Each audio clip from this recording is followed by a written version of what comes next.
Before I get into today's main topic, I wanted to say a huge thank you to Rebecca. She reached out because she's been, following us on Facebook, YouTube, all of that. They wanted to send us a couple bags of their favorite coffee.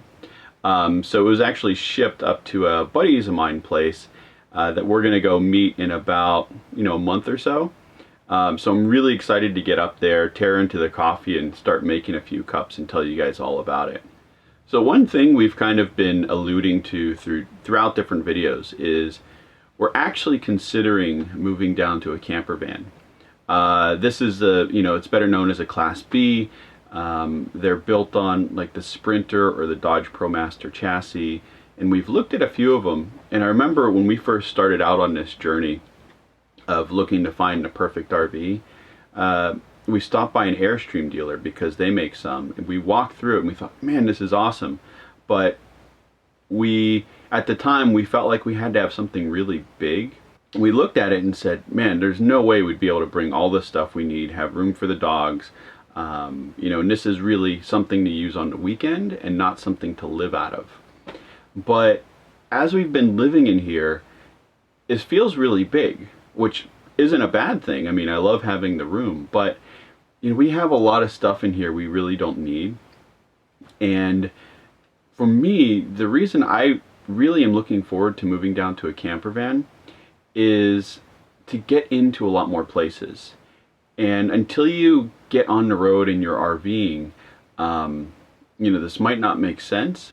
But how many times have you been driving down the road or on a road trip or something, and there's a turnoff or there's some cool little place you want to see alongside the road? If you're in your car, you simply slow down, turn off, and go see whatever it is.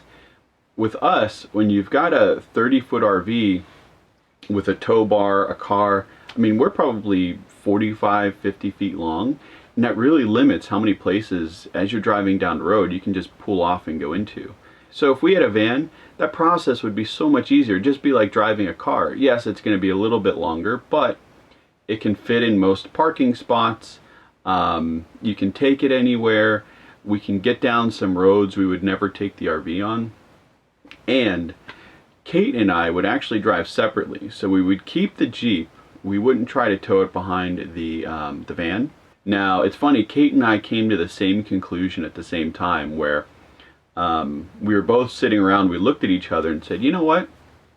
If we drove separately, that would actually be a good thing, because we're around each other 24/7, and being able to drive and just clear your head, listen to a podcast, put some music on, and not worry about anyone else as you're going down the road, I think would be a very good thing, very therapeutic.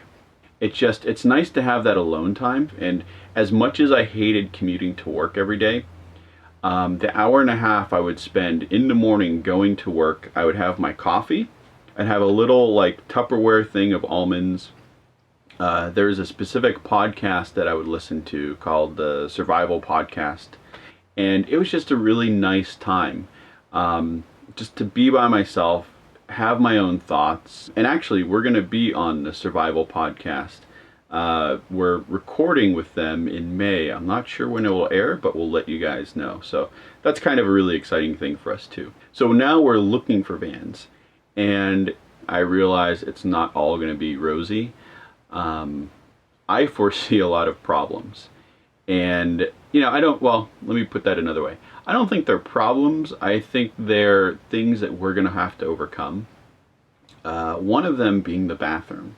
And with some of the camper vans we've been looking at, the shower, just naturally because of the size of the vehicle, the shower is really small. A lot of them have wet baths, which means the shower, the toilet, everything is in one combination.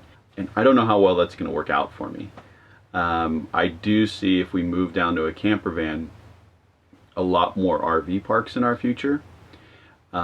Just for the fact that, they have showers and full bathrooms and everything else. The bathroom in the van would work well when we're dry camping somewhere, but that brings up another point, which is we're not going to have the same capacity to go as long as we can now.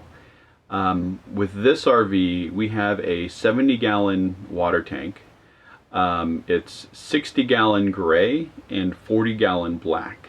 Our limiting factor when we go out and boondock is always the black tank that fills up first. We can go probably about 10 to 12 days with absolutely no problem. Now the issue with the camper van is some of them actually have cassette toilets. If you don't know what a cassette toilet is, it's basically a toilet that goes into a small holding tank, usually about 6 gallons or so.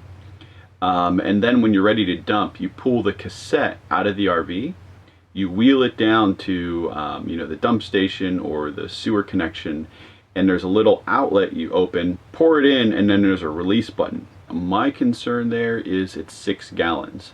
We have a 40-gallon tank now, which can get us about 2 weeks. And I'm thinking the 6-gallon one might get us 2 or 3 days.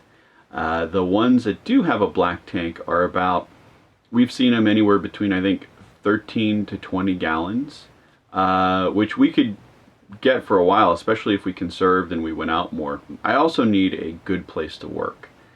Here I have a desk set up, and with these camper vans, you're really, like, the areas within the van are very multi-purpose. So the couch in the van converts into your bed. The seats up front, like what I'm in now, will turn. A lot of times there's a little table right here, and I'm really gonna have to get in some of them, bring my laptop with me, and try to work. There's a lot of stuff to consider, especially, it's like when we went from going from the house into an RV and we had this huge change in our lives. I think we're gonna have to go through that again if we end up going from a Class A down to a Class B. Like I mentioned before, we're in Kentucky. We're gonna be on our way up into Indiana to see an old friend of mine from college, go through the Bourbon Trail in Louisville, and then we have an appointment at Newmar towards the end of May. So that kind of gives you an idea of what our trajectory currently is. I hope you all are having a great weekend. I'm gonna finish my cup of coffee here and see you next week.